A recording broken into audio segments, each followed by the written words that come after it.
Hey, salut tout le monde, bienvenue au Samcraft. Mon nom est Samuel et aujourd'hui, on va modéliser quelque chose de quand même simple, mais qui est complémentaire à un autre tutoriel que j'avais fait avant, qui est modéliser une porte. Une porte, c'est quand même assez simple. Ça vous montre un peu les bases de modeling et on va aujourd'hui faire les gonds. Qu'est-ce que les gonds? Les gonds, c'est quelque chose de quand même important à une porte. Ça vous permet d'ouvrir et de fermer une porte et aussi de la retenir. Donc, si on regarde, ça a cette forme-là et ça se retrouve où sur une porte?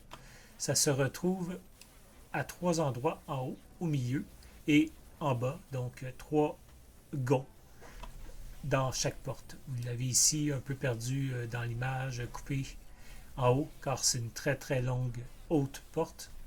En haut, au milieu et en bas.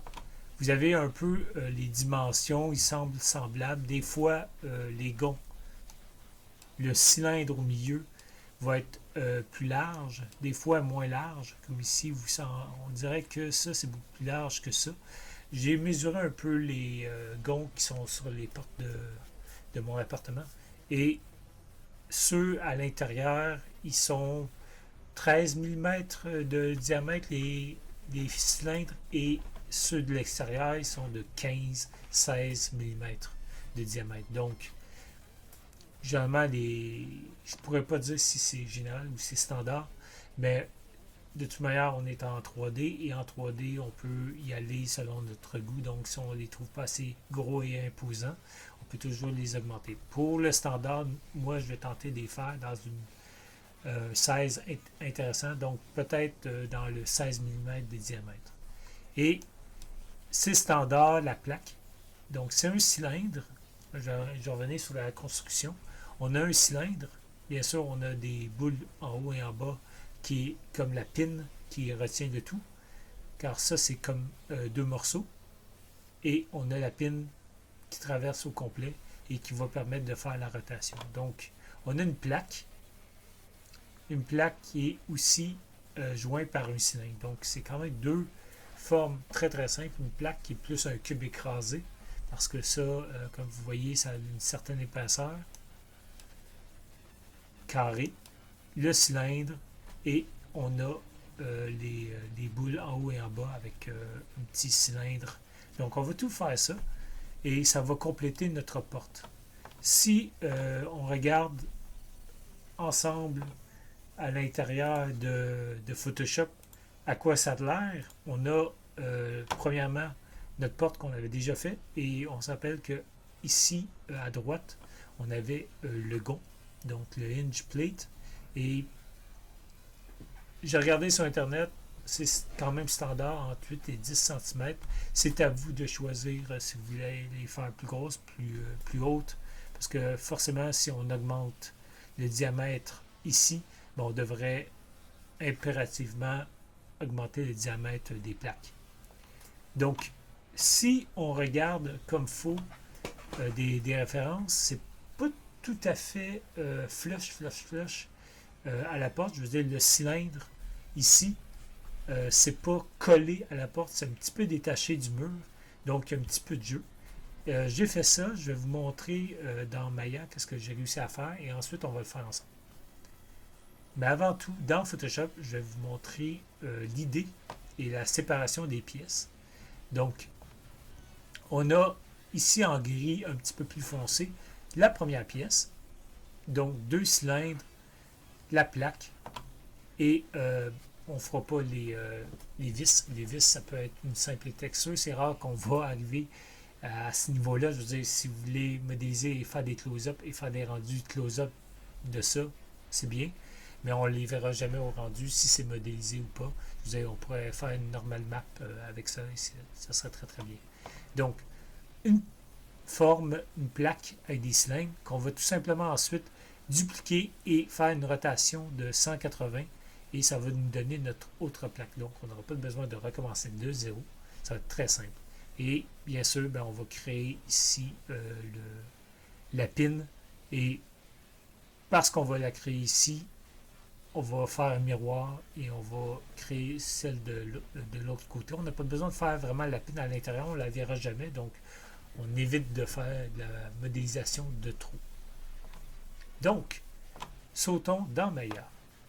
Et dans Maya, qu'est-ce qu'on va arriver à faire? C'est ça. Vous avez le comparatif ici, ma porte déjà modélisée, et les gonds qui sont ici, que présentement, si vous regardez dans mon outliner, comment j'ai séparé, vous avez la porte qui est constituée de géométrie, et le contrôleur, bien sûr, qui nous permet d'ouvrir la porte.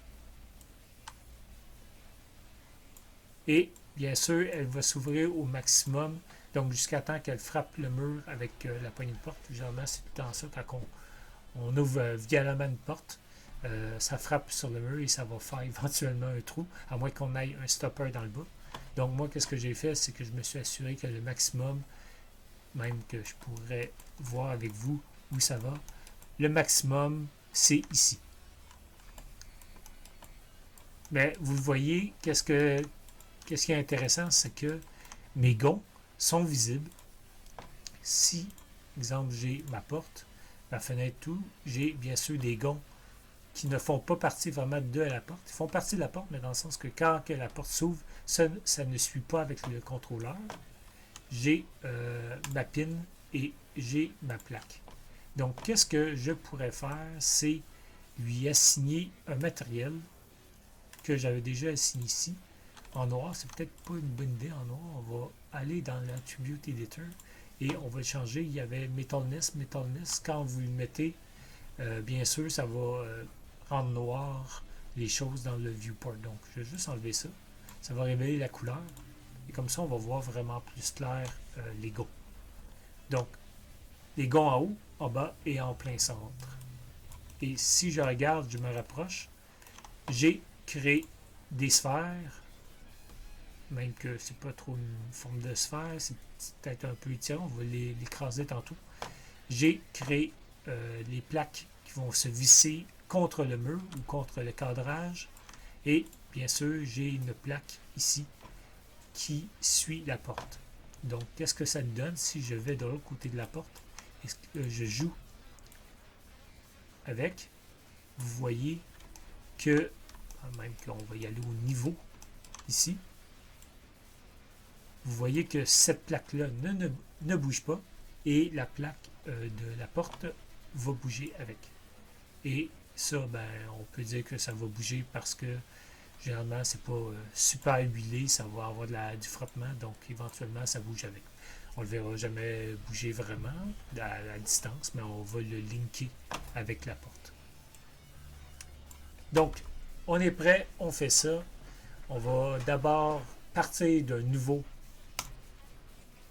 Tiens, sauvegarder cette scène. On va partir d'un nouveau fichier Maya, donc une nouvelle scène Maya, et on va partir de là. Je peux toujours m'importer ma porte que j'avais commencé, donc je vais m'importer ma porte. Juste pour avoir un guide pour où placer plus tard les choses. Mais on va le hider parce qu'on n'en a pas de besoin. Alors, première étape, on va faire la référence. On va importer une référence. On a dans Photoshop notre référence. Je vous l'ai déjà exporté et je vous l'ai mis en lien sur YouTube. Donc, si on va dans Maya, doit d'abord y assigner une vue en particulier. Moi, je vais le faire tout de suite sur la vue de côté. Pourquoi? Parce que ma porte, quand je crée quelque chose, vous voyez ça, ma porte est présentement de front et le côté, c'est ici. Donc, la plaque, elle serait déjà placée à la bonne place. Sinon, ben, si vous le faites dans la vue de front, c'est juste qu'il va falloir la tourner de 90 degrés par la suite. Mais on va déjà y aller avec la vue de side. Comme ça va être en place. Ben, en place. Presque en place. Donc, on cache ça. Spacebar pour sortir, pour aller dans la vue de side. Et on va importer une image plane. Et on va aller dans nos fichiers. Moi, mon fichier de porte se cache dans mes dossiers.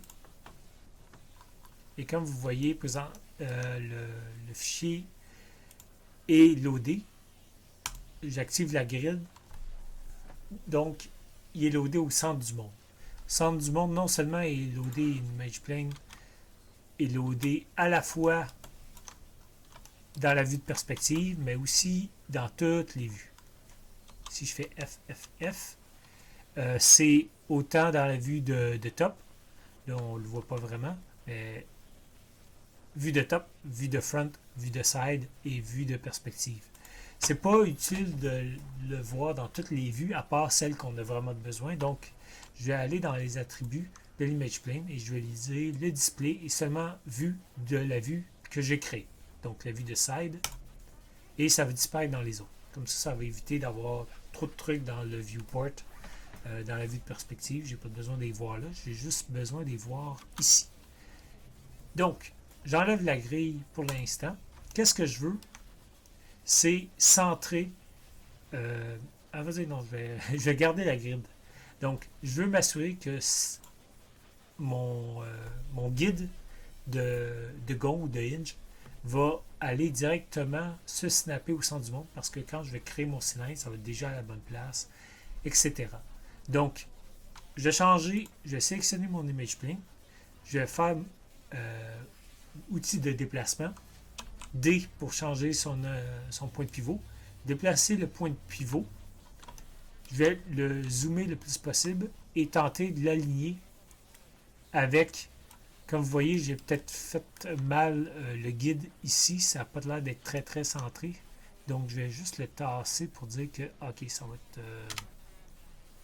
plus ici le centre, je crois. L'important, c'est que le centre du Y soit à la bonne place. Donc, on l'a correct. On va faire D. Et maintenant, on va snapper ça en place. Donc, on snap à la grid. Donc, X va snapper momentanément. Et là, on est sûr que ça va être pile au centre du monde. Fiez-vous pas trop à la ligne bleue. Je devrais corriger ça pour vous avant de vous donner le fichier. Donc, ça va être corrigé pour que ça pop à la bonne place. Pourquoi? Parce que on va créer notre première géométrie, qu'on va pouvoir créer tout le reste grâce à ça, qui est le cylindre. Si on crée un cylindre, vous voyez, il pop au centre du monde. Et si je le scale, donc scale, et que j'utilise le manipulateur du milieu, il va y aller dans tous les sens. Ah oui, on se rappelle aussi que le cylindre, moi je le crée par défaut. J'ai changé les préférences. Je crois que Maya le fait 20 côtés par défaut. Donc si je zoome ici, il y aurait 20 côtés pour vous si vous laissez les settings par défaut. Mais moi, manuellement, je suis allé dans Create Cylindre, dans les options, et j'ai changé ici le 20 pour le 16. Donc à chaque fois que je crée un cylindre, je le fais en 16 côtés. Pourquoi 16 côtés?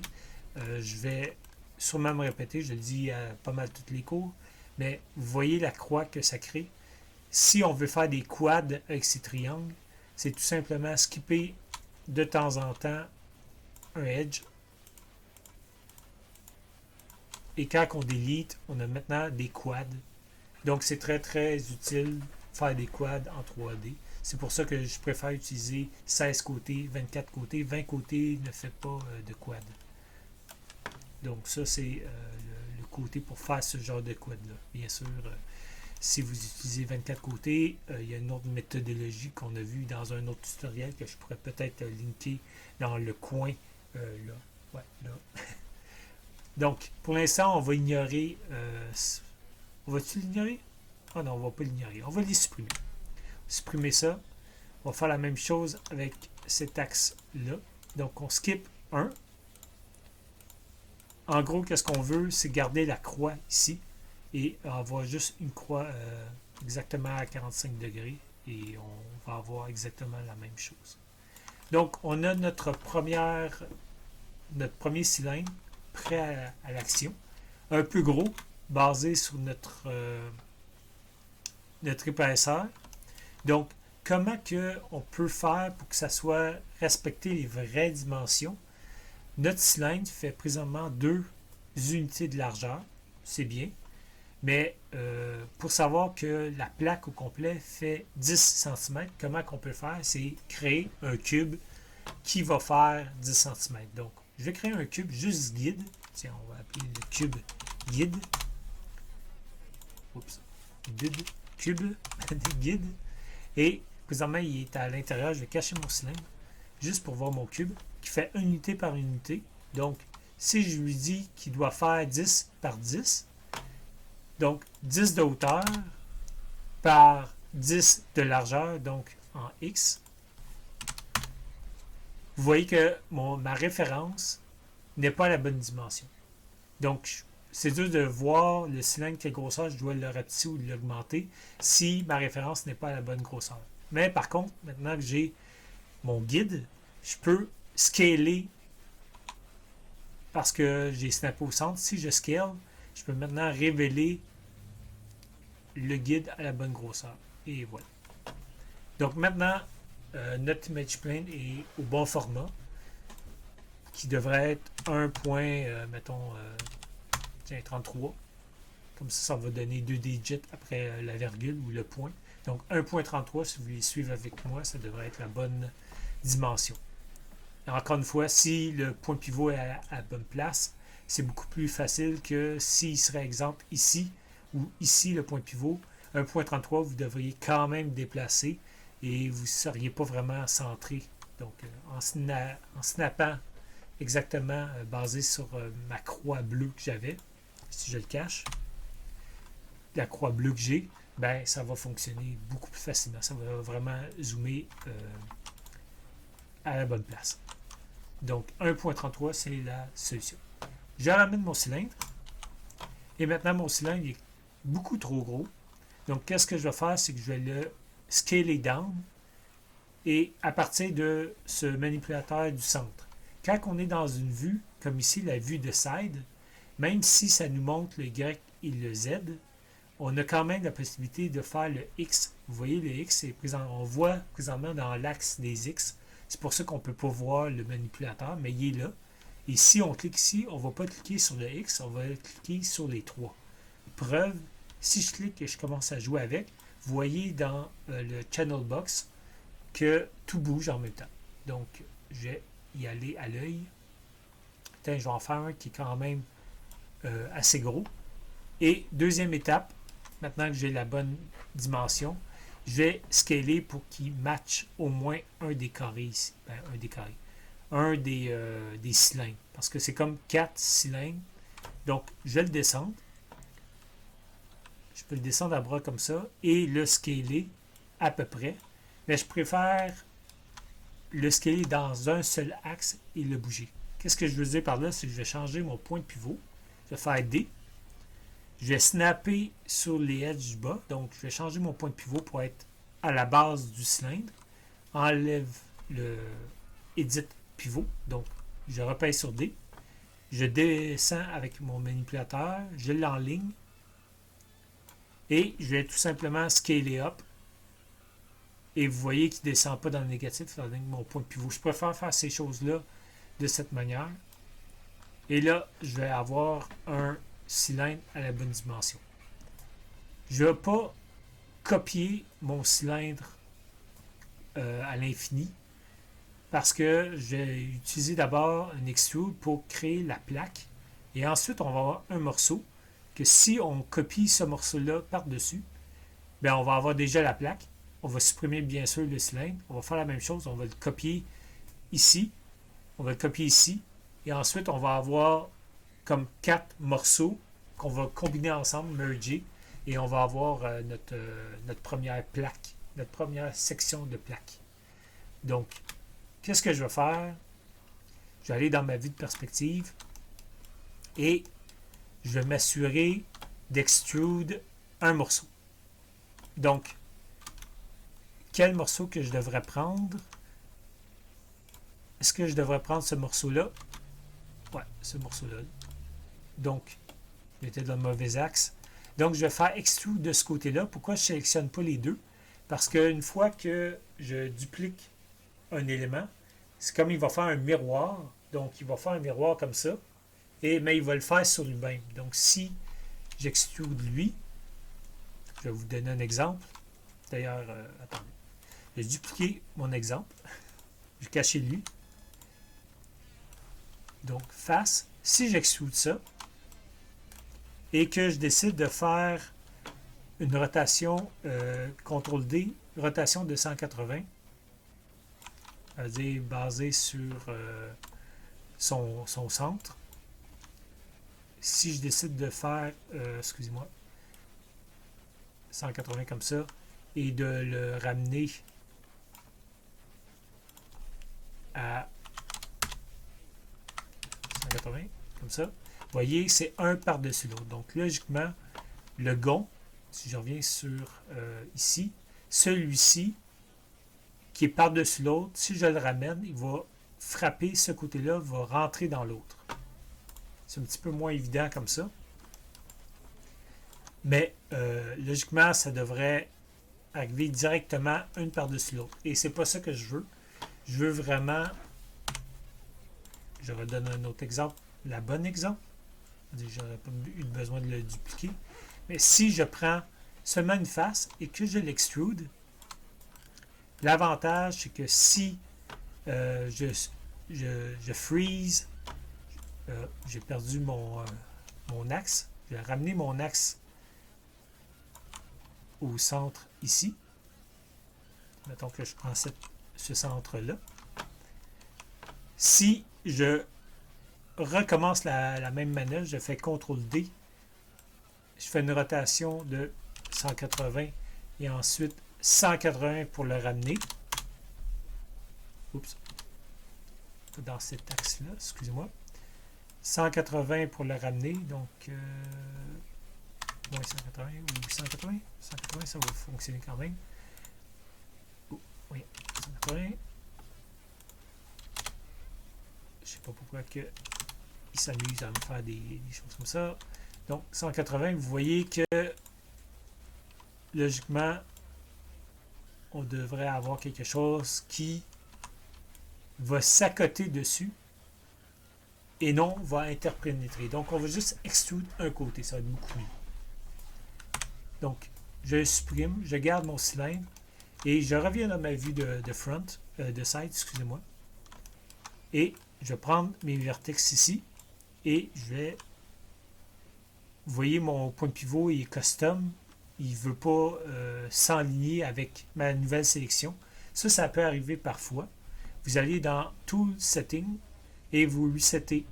Et là, il va snapper à la bonne place. C'est des fois, vous avez manuellement changé votre point de pivot. Donc, lui, il va faire un custom manipulation. Puis même quand vous allez créer des nouvelles géométries, le point de pivot va toujours rester à la même place. Donc, c'est juste faire reset de temps en temps. C'est pas bien grave. Juste à le savoir, par contre.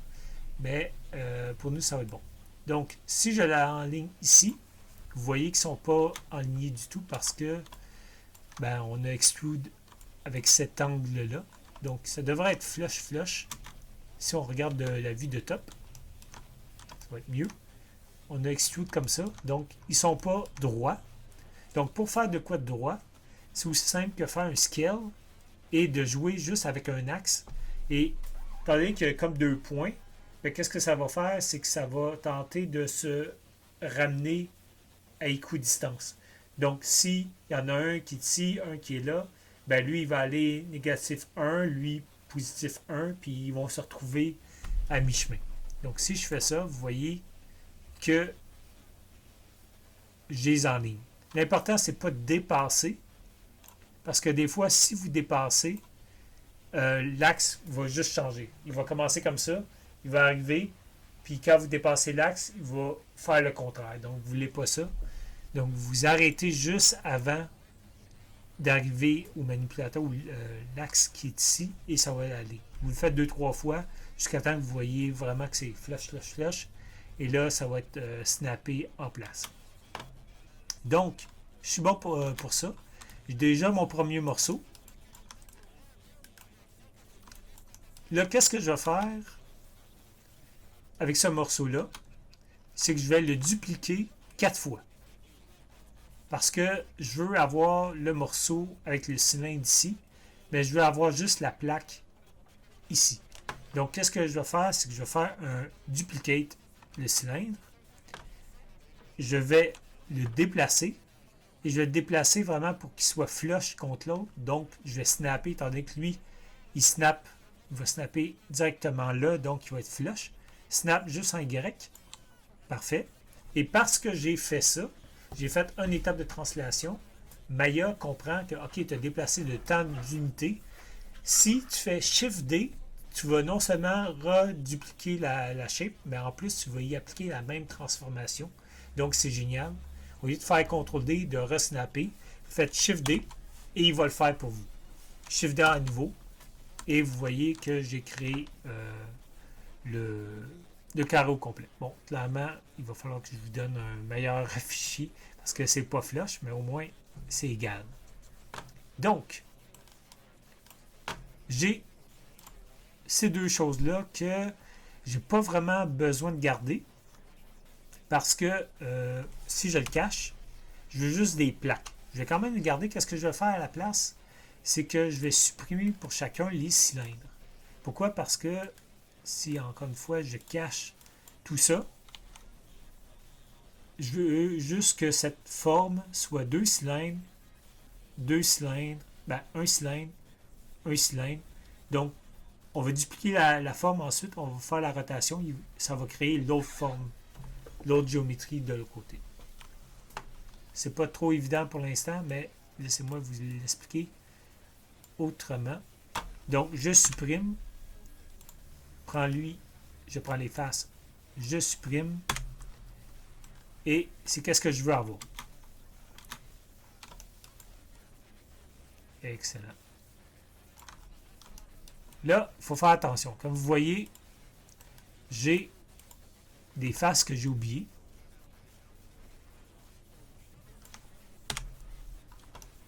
Lui aussi, j'ai une face que j'ai oubliée. Donc, il faut faire un petit peu de clean-up. Non seulement ça, mais là, le gros problème, c'est que vous voyez, j'ai une face qui fait partie de cette géométrie-là. Mais si je prends ça, vous voyez déjà qu'il y a un problème. Ça veut dire qu'il y a une face par-dessus notre face. Vous ne voulez pas ça, parce que notre but, ça va être de merger les deux pièces ensemble. Et il faut d'abord supprimer les deux faces qui sont une contre l'autre.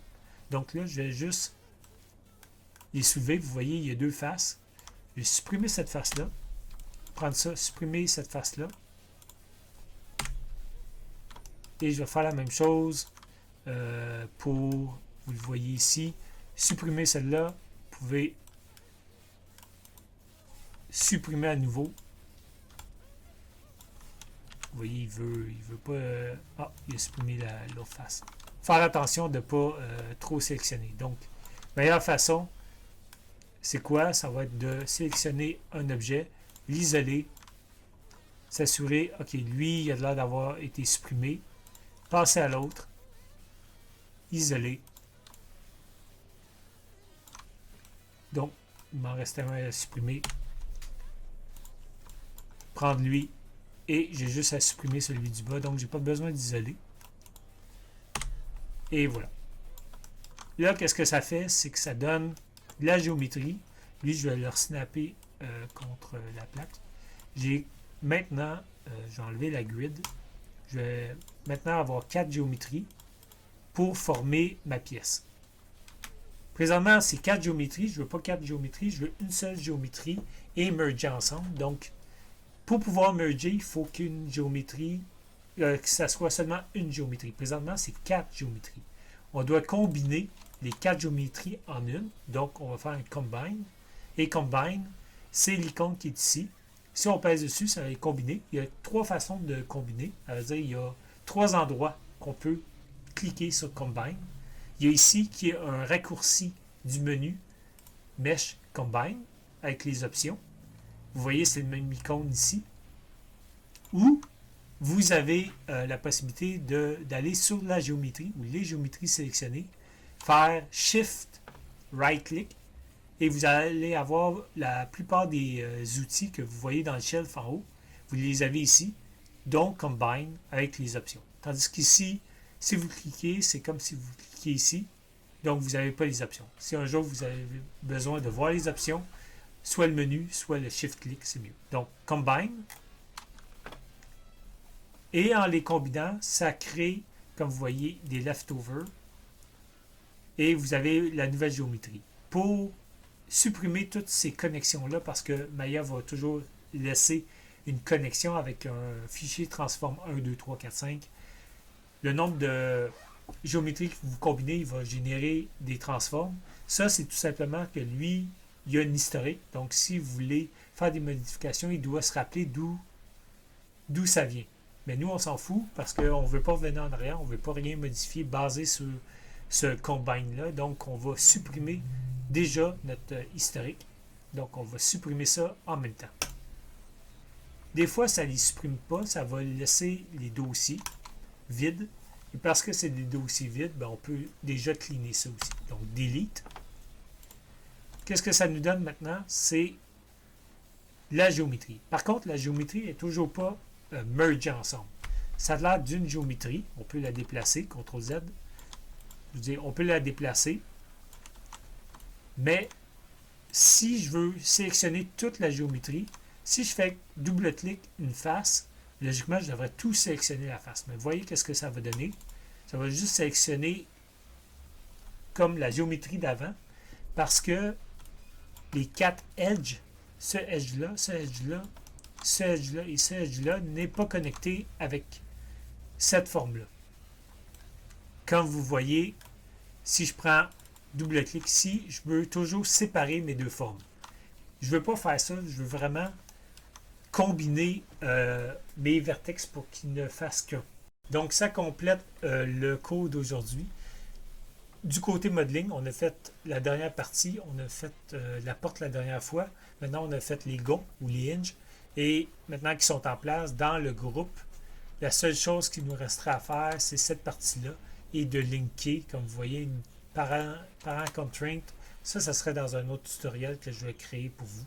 Mais pour le côté modeling, si je supprime tout ça, vous devriez avoir juste ça et ça serait suffisant pour commencer à dire, OK, j'ai fait ma porte, mais maintenant, tout ce qui est contraint, c'est un autre domaine que la modélisation. Donc, on se fait un tuto séparé à ça. Donc, je vous invite à, si vous avez des questions, d'y aller dans les commentaires plus bas de YouTube. Je vais être présent, je vais répondre à vos questions. Vous pouvez aussi visiter mon Instagram, me poser des questions. Sinon, allez sur mon site samuelcôté.com, j'ai mon courriel là. Vous pouvez m'envoyer des questions, bien sûr, dans le titre, mettez en quoi ça a rapport, parce que si vous mettez pas de sujet, je ne saurais pas pourquoi, et ça va peut-être aller dans mes pourriels. Donc, évitez ça. Mais dans les commentaires YouTube, c'est la façon la plus rapide pour moi de voir et de répondre. Donc, faites ça. Et aussi, si vous voulez souscrire pour m'aider pour mon channel YouTube, ça serait apprécié. Sinon, on se revoit pour le prochain tutoriel.